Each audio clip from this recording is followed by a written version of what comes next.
Hello, friends, and welcome to episode 3.16 of the Living to Thrive with Cancer podcast. I'm Catherine White, the host of this podcast that I have created for you, and I am so happy to be here today and that you are joining me in this episode. This is actually the last episode of season 3. I cannot believe that we are at the end of a third season of Living to Thrive with Cancer, but here we are. And so I am taking a well-deserved break for the month of June, but I'm going to be back in July. I am already planning season 4 and have some guests lined up for interviews that I think will bring a fresh and new perspective to this thing we call life with cancer. The podcast will be back in September, so you can mark that on your calendars. But in the meantime, this is a great time for you to go back and get caught up on episodes that you may have missed, or go back and listen to some of your favorite ones and just learn and learn and learn. So in today's episode, I thought I would finish up the season by talking about some wins that you can have as you make this your happy and healthful summer. There's some things that you will need to keep in mind as the days get warmer and as you are called to bask in the sunshine, especially if you are in treatment. So sun exposure, dehydration, and overexertion are factors that you need to keep in mind. And if you haven't already, I recommend that you talk to your medical team just about any issues that you may have not thought about, that they may have recommendations around, particularly related to sun exposure and overheating in your body. So if you haven't thought of that, maybe just give them a call and ask them if they have any recommendations for you so that you can have a happy and healthful summer. In this episode, we're going to take a look at healthy eating, being active, relaxation, habits and routines, and my favorite, gratitude. As always, your health and happiness are so important to me, and that's why today I felt it was important to talk about these 5 pieces of health. Summertime is such a great time to relax, to get together with friends and family, to indulge a little bit in the things that you've been putting off waiting for the nice weather. But sometimes summer can get the better of you. Your good habits and routines that you've been building over the winter may get sidelined by all of the things that go along with summer. Barbecues, hot days that make you thirsty, heat that makes you maybe a little bit less motivated to exercise or get outside, and more. So today is all about gentle reminders and recommendations of things that you can do that really aren't difficult and that will allow you to have a happy and healthy summer. So let's get started. Let's start with healthy eating.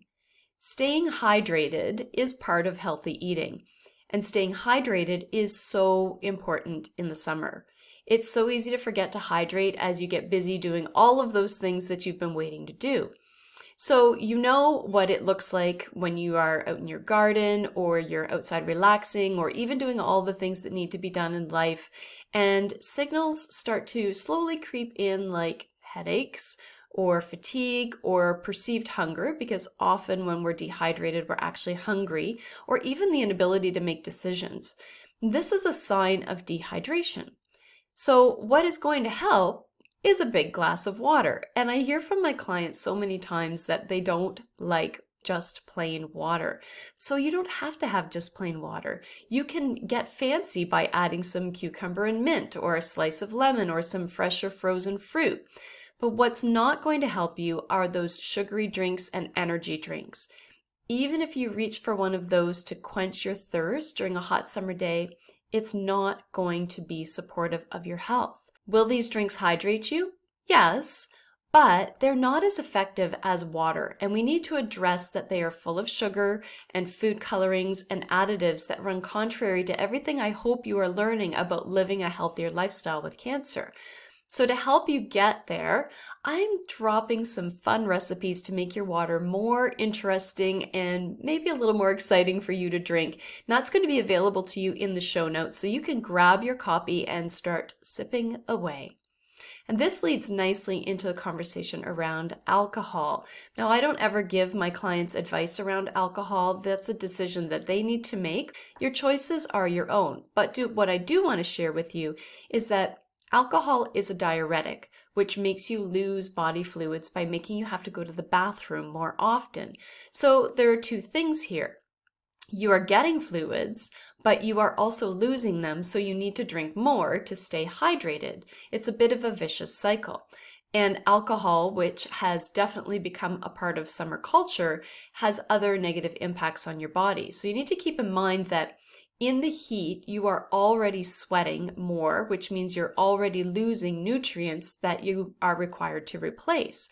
So in effect, your body has to work harder to get and use the nutrients it needs, and they need to come from somewhere. And alcohol is empty calories. It may feel and taste good going down, but it's really not serving you. Again, it's up to you to make your choices. I am just here to give you some information. So let's talk about sugar for a second. Summertime is often about treats and sweets and barbecue and enjoying alcohol, which can be very high in sugar. Now, I'm not saying that you don't have to enjoy, and I'm just wanting to offer to you that maybe you don't have to over-enjoy. If you want to make your sweet tooth happy, try fresh, local fruit. Your body processes natural sugars differently than processed and refined sugars. So fresh fruit is going to provide you with that sweetness, and it's also going to have the added benefit of having fiber in it, which can help with blood sugar regulation and digestive health, and helps you to feel full so that you don't start reaching for all those other tempting summery snacks that are available to you. Now, the goal, of course, when you have cancer is to reduce inflammation in the body and boost your immune system, and those sugary treats aren't going to do that. So reach for things like adding a little bit of honey. Stevia is a natural plant sugar, a little bit of maple syrup, but try to steer clear of those added refined white sugars. This leads nicely into food and eating local. This is the season where you can support not only your health, but also your local farm markets or farm stands. Fresh and local is one of the best ways to build good nutrition habits. And when you eat local, not only are you supporting your community, but you can have the opportunity to actually get to know where your food is coming from, and even have the chance perhaps to talk to the farmer that grows the food to learn more about what they are doing to support your health. And if you want to kick it up a notch, there's always my trifecta of try fresh, try local, and if you can, try organic. Next, moving on, is being active. Getting outside. There is nothing better than the feeling of sunshine on your skin, in my opinion. And this is the time to grab as much vitamin D from the sun as we can. If you live in the northern hemisphere like I do, it's a little bit of a short summer season compared to our long, more overcast seasons. So when I get to go outside, I am all about getting the sun on my skin, but I have to be mindful about that, as do you. So we want to be really careful about the sunburn. We want to be really careful about testing our skin, like doing that little pink test, like seeing if things are happening in your skin, if you're getting too much sun, and getting out of the sun and into the shade when you can. You can also grab your big floppy hat to keep the sun off of your face. You can also use clean and healthy sunscreens. And this is something that you may want to do some research on. There are some sunscreens out there that are not heavy in the toxic load. And obviously that's going to be also helpful for your liver to reduce your toxic load. And it's going to allow you to enjoy the sun. So do a little bit of research there on what works best for you. Just remembering that the shade is our friend, and you can float in and out of the sun and the shade as available to you. And again, I want to remind you that if you are in treatment, you'll want to talk to your medical team about possible limitations around sun exposure. If you can't be out in the sun, you can still be outside. You can still find a space where you can relax and breathe in the fresh air that you've been waiting for. So to be outside, or in being outside, you can do things like going for a walk. If running is in your practice, you can do that. Maybe you want to go for a yoga class or a Tai Chi class in the park. Go for little hikes, hit the water, whether it's swimming or paddling. There's lots of things that you can do, keeping in mind your personal limitations or your personal energy levels or your personal adventure levels. I want you to have some fun with where you live. Try exploring your city or your community with a walking tour. Some cities even have pre-done tours, or maybe you can just create your own. Make it like a little scavenger hunt so that you can share it with others and encourage them to get out and explore. Visit sites that you maybe haven't traveled to or not so traveled places near you and learn more about the history of your community. It's a great chance for you to do some exploring.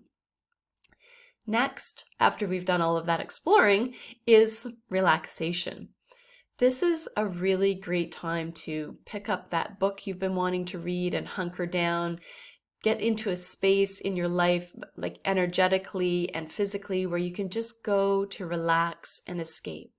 Maybe that's in a book, maybe it's in an audiobook, maybe you want to listen to music, or maybe it's just doing something that you enjoy that you can do outside.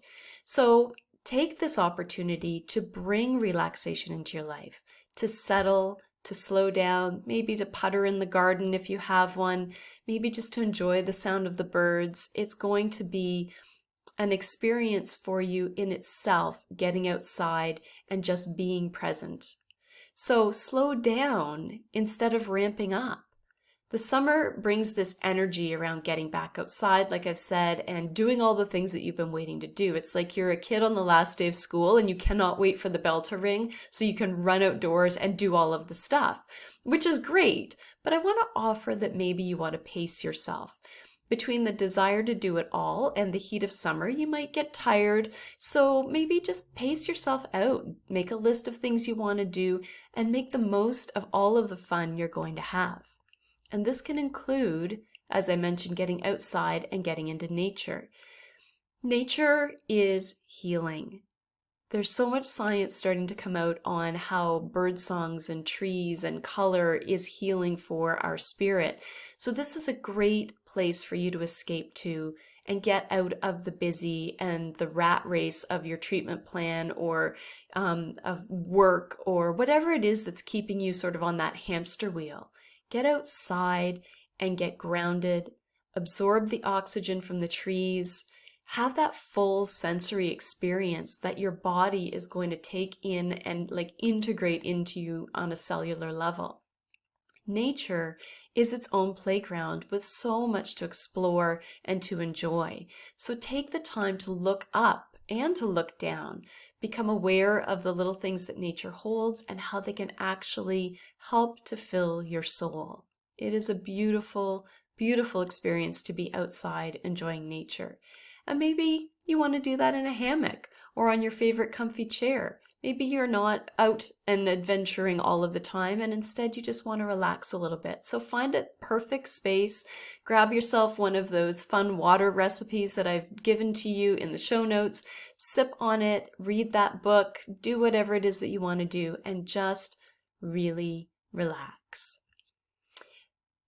Habits and routines are something that I have found can often go by the wayside in the summer.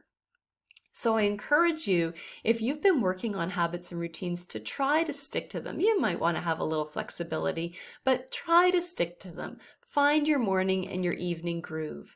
Maybe you want to have coffee or tea on the porch. Maybe you start your day reading a book or meditating or doing a yoga practice or doing a walk.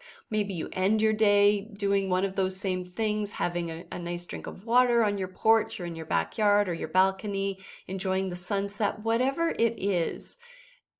Try to stay to a habit and routine that feels good for you. I encourage you to not skip meals. We've talked about food can be challenging in the summer, but try not to skip meals. We want to keep that blood sugar regulated. It's so good for our hormones, for our sleep, for our general health. We want to keep the energy up, maintain that immune support that you've been building in your body over the winter months. And I encourage you to keep your bedtime routine. Now, it might shift a little bit because the daylight is longer, but it's really important for you to get a good night's sleep. Not enough sleep can throw off your blood sugar, impact your concentration, increase your hunger, which is going to lead to snacking, and can impact your immune system negatively. So, as I said, you might want to adjust your timings because, let's all be honest, as the days get longer, we want to enjoy them. But try to still get a good 6 to 8 hours of sleep so that you can feel rested and enjoy your summer. And I'm going to throw in there, if you feel called to have a nap during the day, have a nap. That is a perfectly beautiful way to rest and relax and support your health. So pick one thing that maybe you want to work on making into a habit if you aren't into a habit practice yet. And then start making it happen. Plan this new habit into your life. Maybe it's taking time to read, that seems to be my go-to in this episode, or going for a walk, and then put it into a schedule and plan for it. If you have a plan, you're more likely to follow it. Now, if you're not a planner, maybe it's just something that you can integrate naturally into your life. If you sometimes stray from your plan, maybe you want to have a little bit of extra support. Maybe you want to find an accountability partner, that person who's going to read the same book that you are so you can talk about it, or someone who can go for a walk with you or a paddle that can keep you moving forward and you're supporting them at the same time.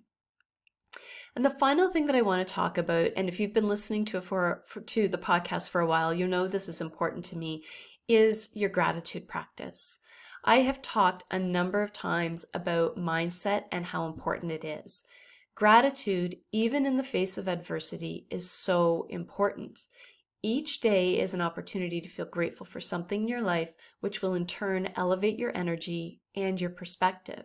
And you can do this by what I call living every day to the fullest. This is your time to shine and love life. Say yes to the things that you want to do. Take a rain check or a pause on the things that don't serve you. You get to choose. But really take that opportunity, no matter where you are in your health journey, your walk with cancer, take the opportunity to live your life to the fullest in a way that is available to you. And this can be reflecting on what brings you joy. A good way to make this a habit is to create a joy jar. Write down what gave you joy on a particular day and put it into the jar. And then at the end of the summer, you can pull all of the papers out and go back and read them and see what brought you joy over the summer months. Do things that bring you joy. Maybe it's gardening, maybe it's golfing, maybe it's walking on the beach at sunset. Just do it and soak in the feeling that it brings into your heart and your soul. Or create a gratitude practice in a different way. Maybe you want to journal. Pray, meditate, move your body, whatever it is that can be a practice that feels good for you and allow you to celebrate the good in life and weave it into your health and happiness by acknowledging what you're grateful for and why. It might be as simple as before you get out of bed in the morning, saying 3 things that you're grateful for. And then when your feet hit the floor, you've already elevated your energy and set yourself off on the right foot. Create a healthy practice around everything that you do. Reframe how you see things and how you respond to things. You can't always choose what happens, but you can always choose how you respond to it. And by making that choice, you are going to change your perspective on life. You're going to elevate your joy. You're going to increase your health and your happiness. And that is ultimately our goal. So in reality, these are things that you can adapt to suit your lifestyle all year round. Healthy eating, exercise, relaxation, healthy habits, and practicing gratitude are the foundations of building the happy and healthy life that you want for yourself. So why wait? Use the time you have right now to get started and to make the most of this summer season. And just before we go, I'm excited to share with you that there are some changes and new opportunities coming to my Thriver community. I am revamping my Living to Thrive program. I'm adding a fun and very accessible program, and I am getting ready to launch my first book, probably in September. And it's a book that I am writing for you to support you in your life with cancer via the experiences that I have had as a stage 4 colon cancer thriver. If you'd like to get the inside scoop and early opportunities, I encourage you to get your name on my Thriver community email list. This is where you can learn about what's coming up and get access to my blog, the podcast, and so much more. So you can head over to www.catherinewhite.coach to grab the freebie that's going to pop up on the website and to get your name on my mailing list. Emails go out every Tuesday morning, and any other mailings are only if there are special offers for me to share with you, so you won't be spammed all of the time, I promise. And if you're a new listener, I want to welcome you to the podcast and thank you for being here today. I use my cancer stories and experience with stage 4 colon cancer to guide you through your walk with cancer. As a holistic cancer coach, I want to help support you through creating a health building lifestyle, managing your stress, and helping you to navigate the day in and day out stuff that comes up when you have cancer. If you find what you've learned here today to be helpful, please share it with other people you know that could benefit from this episode. Sharing helps me to support more people living with cancer and to help them move from survivor to thriver. So go ahead and subscribe to the podcast wherever you're listening. You can follow it on YouTube, and I would love for you to head to the show notes and, as I said, get your name on my weekly email list so that you can follow my path to thriving with cancer and how I'm using what I have learned to support you in your walk with cancer and towards your goal of becoming a cancer thriver too. Thank you so much for being here today. Have a wonderful summer. I hope to see you in my Thriver community, and I will see you in September for season 4 of the Living to Thrive with Cancer podcast. Have a great summer, friends.